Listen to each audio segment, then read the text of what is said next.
Hello friends, welcome back to my YouTube channel the speaking stars. मैं हूं आपकी astro friend Shivani. आशा करती हूं आप जहां भी हैं मस्त हैं, स्वस्थ हैं। इसी आशा के साथ आज का विषय जिस पे हम बात करने वाले हैं वो 2024 एनालिसिस का नेक्स्ट टॉपिक है। इससे पहले मैंने मेष राशि और वृषभ राशि के लिए 2024 कैसा रहने वाला है ये बताया है।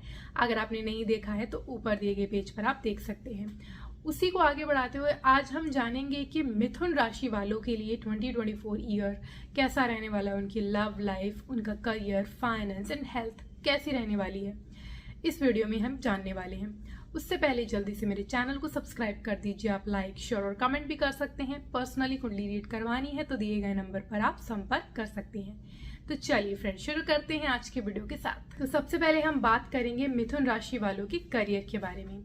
आपकी जो साल की शुरुआत है वो बहुत ही ज़बरदस्त होने वाली है। आपके सक्सेस, फेम, नेम, जो भी आपको लाइफ में इंक्रीमेंट चाहिए थी, जो भी आपको सक्सेस का आप वेट कर रहे हैं, अपॉर्चुनिटीज़ का आप वेट कर रहे थे, वो आप कह सकते हैं कि आपकी अपॉर्चुनिटीज़ नॉक करने वाली है। तो open the door and grab the opportunities, क्योंकि आपके 11th हाउस में आपका जुपिटर है which is going to increase, क्योंकि जुपिटर एक्सपेंशन का आपका प्लैनेट होता है। तो आपके जो भी इनकम होगी, गेन्स होगी, सोशल कॉन्टैक्ट्स होंगे और जो सोसाइटी में नेम फेम होगा, आपके फ्रेंड्स के साथ आपका बोलना चालना, ये सब आपको कहीं ना कहीं कामयाबी की तरफ ले जाएगा। तो आप अपनी जो अपॉर्चुनिटीज है उसको ज़रूर ग्रैब कीजिएगा, क्योंकि आप बहुत टाइम से जो वेट कर रहे थे सक्सेस का वो आपको ज़रूर मिलेगी इनिशियल ईयर में। टिल जुलाई, हम कह सकते हैं जून जुलाई तक आपका ये जो अपॉर्चुनिटीज़ का टाइम है वो चलेगा। तो आपको बहुत ज़्यादा देरी नहीं लगानी है। And Rahu being in your 10th house, आपको अपॉर्चुनिटीज़ की तो कमी नहीं होगी। आप पॉलिटिशियंस हैं, गवर्नमेंट सेक्टर में हैं, कोई ऐसे प्रोफेशन में हैं जहाँ आपको बहुत ज़्यादा मार्केटिंग स्किल्स चाहिए, जो बहुत ज़्यादा कोई ऐसा तरीका चाहिए, जैसे आप मीडिया के अगर फील्ड में हैं तो भी आपके बहुत ज़्यादा अच्छे चांसेस हैं सक्सेस और फेम पाने के इस साल। तो आपको मैं कह रही हूँ कि अपॉर्चुनिटी ज़रूर गैप कीजिएगा, लेकिन आप ज़रूर ध्यान रखिएगा कि आप बहुत ज़्यादा जल्दी जल्दी चीज़ें करने में आप कोई शॉर्टकट ऐसा ना ले ले जो आपको लॉस कर दे। तो इस चीज़ का आपको ध्यान करना है।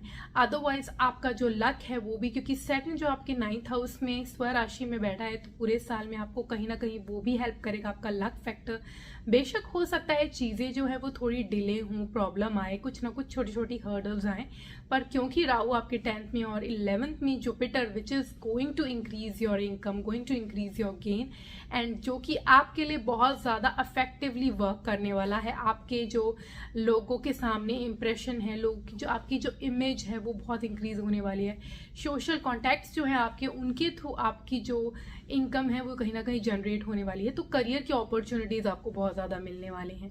बट आफ्टर मे आपका थोड़ा सा आपको ध्यान रखना है कि आपके एक्सपेंसेस काफ़ी क्रिएट होने लगेंगे। तो उस चीज़ का आपको ध्यान रखना है, क्योंकि जुपिटर आपके जो है वो 12th हाउस में आ जाएगा। तो कुछ ना कुछ एक्सपेंस, कुछ ना कुछ लॉसेस हो सकते हैं। तो सोच समझ के ही डिसीजन लीजिएगा। और हो सकता है कि आपकी फॉरेन कंपनी या अगर आप फॉरेन से रिलेटेड कोई वर्क कर रहे हैं उनके साथ जुड़कर, तो वहाँ पे आपके बहुत ज़्यादा प्रमोशन के चांसेस हैं। फॉरेन लैंड में जाके भी आप काम कर सकते हैं। हो सकता है आप फॉरेन में जाके कुछ ना कुछ काम करिए, तो ये भी अपॉर्चुनिटीज़ आपको कहीं ना कहीं क्रिएट हो सकती है। तो आपका जो समय है वो आपको इस समय, स्पेशली जो फर्स्ट हाफ है, उसको ज़रूर बहुत बेहतरीन तरीके से अपॉर्चुनिटीज़ को अपनाना चाहिए, ध्यान देना चाहिए, और कोई ना कोई तरीके से आपको इनकम के जो जनरेशन है वो होने वाले हैं। तो उस चीज़ का आपको पूरा फ़ायदा उठाना चाहिए। एंड सेकंड हाफ में थोड़ा सा संभल के रहिएगा regarding expenses, otherwise the time will be good. And year के एंड होते होते आप देखेंगे कि आपके पास जो आपको फेम चाहिए था, जो करियर अपॉर्चुनिटीज़ में आपको चेंजेस चाहिए थे, वो भी आप ला सकते हैं। अगर आप पार्टनरशिप बिजनेस का करने का सोच रही हैं, स्टार्ट करने का, तो आपके साल की शुरुआत के साथ आप ज़रूर उसको भी इनिशिएटिव ले सकते हैं। और उसमें अगर आप बिजनेस में है, स्पेशली अगर पार्टनरशिप के बिजनेस में है, तो बहुत ज़्यादा आपको प्रॉफिट शुरू में देखने को मिलेगा। और उसमें आप पकड़ बनाए रखिए, और बहुत ज़्यादा सेकेंड हाफ जो होगा ईयर का उसमें ध्यान रखिएगा कि आप बहुत आउट ऑफ कंट्रोल एक्सपेंस ना कर दें, नहीं तो प्रॉब्लम हो सकती है। फर्स्ट हाफ आपको आप कह सकते हैं कि आप बहुत इजीली चला जाएगा। सेकेंड हाफ में आपको थोड़ा सा कॉशियस रहना है। बस ईयर के एंड होते होते ये सब प्रॉब्लम्स भी छोटी मोटी जो होंगी वो निकल जाएंगी। तो आपके लिए ये जो साल है वो हम कह सकते हैं कि in terms of career is going to be very good, so just go and grab the opportunities. हम बात करेंगे मिथुन राशि वालों के फाइनेंस के बारे में। तो इनका जो साल की शुरुआत होगी, जैसे मैंने बताया, क्योंकि अगर आपके करियर अपॉर्चुनिटीज बहुत अच्छे आपको मिल रहे हैं और आपने टाइम पे उसको ग्रैब किया है, तो Jupiter being in your 11th house which is of income gain, तो आपके लिए वहाँ तो वो एक्सपेंशन क्रिएट कर ही रहा है। तो आपके सोर्सेज ऑफ इनकम बहुत इंक्रीज होने वाले हैं, आपके मनी फ्लो जो है वो जनरेट होता रहेगा, कोई भी प्रॉब्लम नहीं रहेगी फाइनेंस क्रिएट होने में, उसको सेव होने में। इनिशियल ईयर में आपको बहुत ज़्यादा, आप जितना भी सेविंग कर सकते हैं उस टाइम ज़रूर कीजिएगा और उसको इन्वेस्ट भी कीजिएगा। और आज जैसे मैंने बताया, अगर आपने बिजनेस की शुरुआत की है तो विद अ बैंग आपका वो बिजनेस शुरू होगा और उसके साथ आपको हायर प्रॉफिट्स भी देखने को मिलेंगे। शुरू में हो सकता है थोड़ी सी स्लोली वर्क बढ़े, लेकिन अगर आप ऑलरेडी कोई बिजनेस कर रहे हैं या आप कोई जॉब में भी हैं तो भी आपके इंक्रीमेंट के यहाँ चांसेस हैं। और इनिशियल ईयर में आप कह सकते हैं फ्रॉम जनवरी टू जुलाई आपका जो टाइम है वो काफ़ी अच्छा रहने वाला है। बस आपको फरवरी टू मार्च में ऐसे स्टक फील होगा, तो वो आपको थोड़ा सा उसको जाने देना है, आपको बहुत ज़्यादा स्टक नहीं करना, अपने कर्म पे आप ध्यान दीजिएगा तो आपका जो टाइम है वो भी निकल जाएगा। And from May to June आपको तब भी ऐसा फील होगा कि आपकी जो इनकम है, सोर्सेज जो फ्लो बन रहा था वो रुका हुआ है। तो ये 2 समय हैं जो थोड़े से आपको ध्यान रखने हैं, बट आपको बहुत ज़्यादा उस पर फोकस नहीं रखना, आपको अपने काम पे फोकस रखना है। एंड आफ्टर जून 3 आपके जो एक्सपेंसेस हैं वो क्रिएट होंगे, तो तब आपको फाइनेंस में थोड़ी सी प्रॉब्लम आएगी, अप्स एंड डाउन्स आएंगे, आप अर्न करने की कोशिश करेंगे लेकिन आपकी इनकम जो है वो कहीं ना कहीं एक्सपेंसेस में एक्सपेंस क्रिएट हो जाएंगे अननेसेसरी। तो बहुत ज़्यादा आपका कहीं ना कहीं लक जो है वो स्टक हो सकता है, फेवर नहीं करेगा। तो आप बहुत ज़्यादा उसके ऊपर मतलब बहुत ज़्यादा एक्सपेंस के ऊपर ध्यान दीजिएगा, बहुत ज़्यादा आप सोचिएगा मत कि कुछ ऐसा ख़राब हो रहा है, क्योंकि अगर आप फेथफुली वर्क कर रहे हैं तो आपका रिजल्ट जो है वो एंड ऑफ द ईयर तक आते आते ठीक हो जाएगा अगेन। बस आपको फर्स्ट हाफ आपका बेस्ट रहने वाला है, तो उस टाइम आप जो भी आप इनकम जनरेट कर सकते हैं वो कीजिए। सेकेंड आप देखेंगे, सेकेंड पार्ट जो है 3 मंथ्स जो होंगे बिटवीन के, वो आपके थोड़े से स्ट्रगल वाले होंगे, which you have to take care of expenses which are going to be generated. But end होते होते ईयर के तो आपका ये भी जो इश्यूज हैं वो रिजॉल्व हो जाएंगे, which is going to help you to create finance. And जो भी आपने अपना जो बिजनेस अगर शुरू किया है, जैसे मैंने बताया फर्स्ट हाफ में कर सकते हैं, तो आपके फ्लो जो है वो वापस जनरेट होने लगेगा। तो फाइनेंस के हिसाब से जो ईयर है आपके लिए काफ़ी अच्छा है। बस मिडिल जो टाइम है उस समय आपको देखना है कि आपके एक्सपेंस ओवर द बोर्ड ना चले जाएं, अदरवाइज आपका ये जो टाइम है वो आपको ग्रैब करना चाहिए अपॉर्चुनिटीज़, और आपको जो फाइनेंसेस हैं उसको प्रॉपर्ली इन्वेस्ट करना चाहिए, सेविंग करनी चाहिए। जहाँ पे भी आप इन्वेस्ट करके उसको जनरेट करना चाहते हैं वो ज़रूर करें, क्योंकि अपॉर्चुनिटीज़ बार बार नहीं आती। और आपका Jupiter being in your 11th house which is going to create your huge amount of money this year, so get ready and be happy.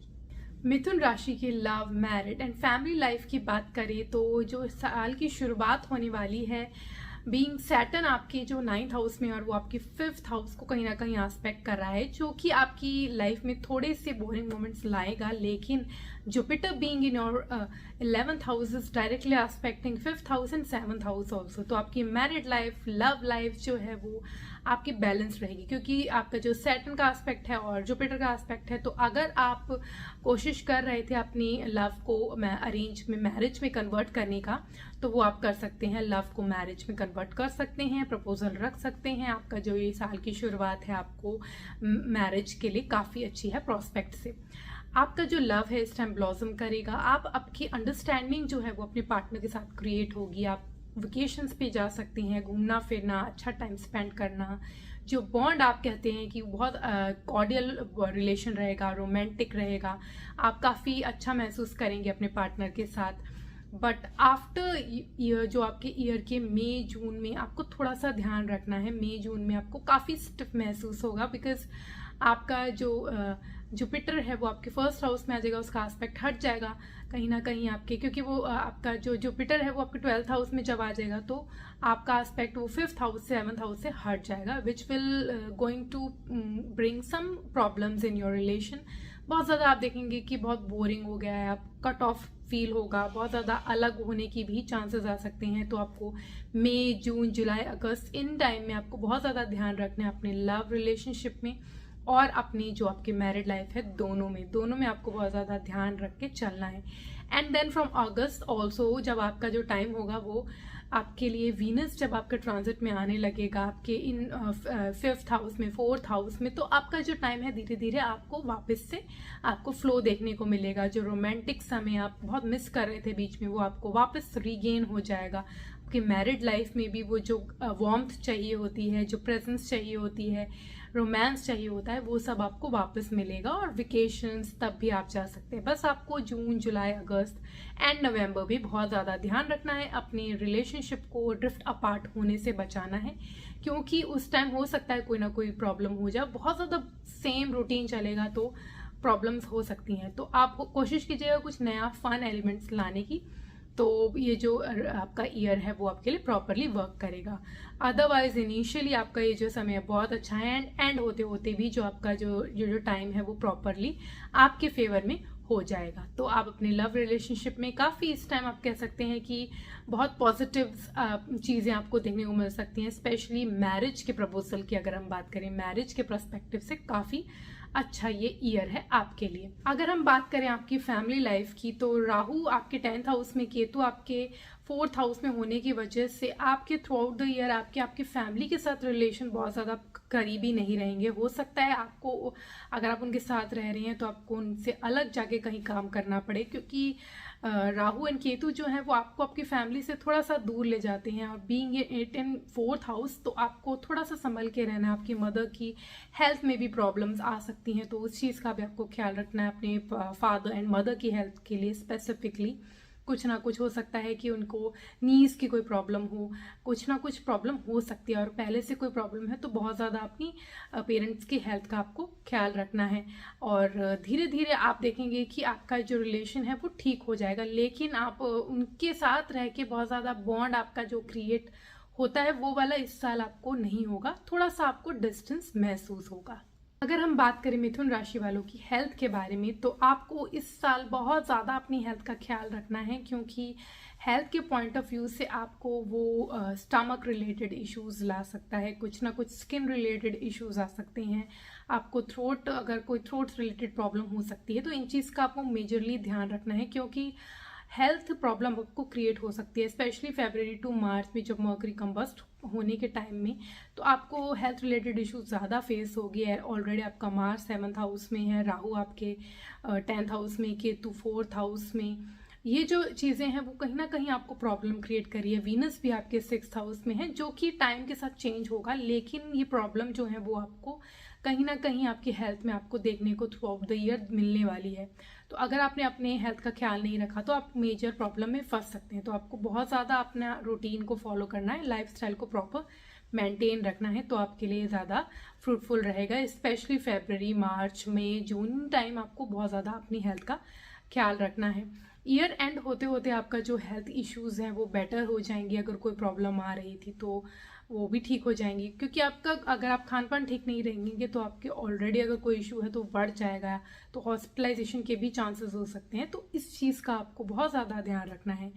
And आपके जो कोई ना कोई हो सकता है कि आपको स्किन रिलेटेड कोई प्रॉब्लम हो जाए, तो वो भी आपको कंसंट्रेशन में रख के अपनी जो स्किन अगर कोई प्रॉब्लम है तो अपने डॉक्टर के पास जाइए, उनको चेक करवाइए, उसके लिए केयरलेस नहीं होइए, तो ही आपके लिए बेटर रहेगा।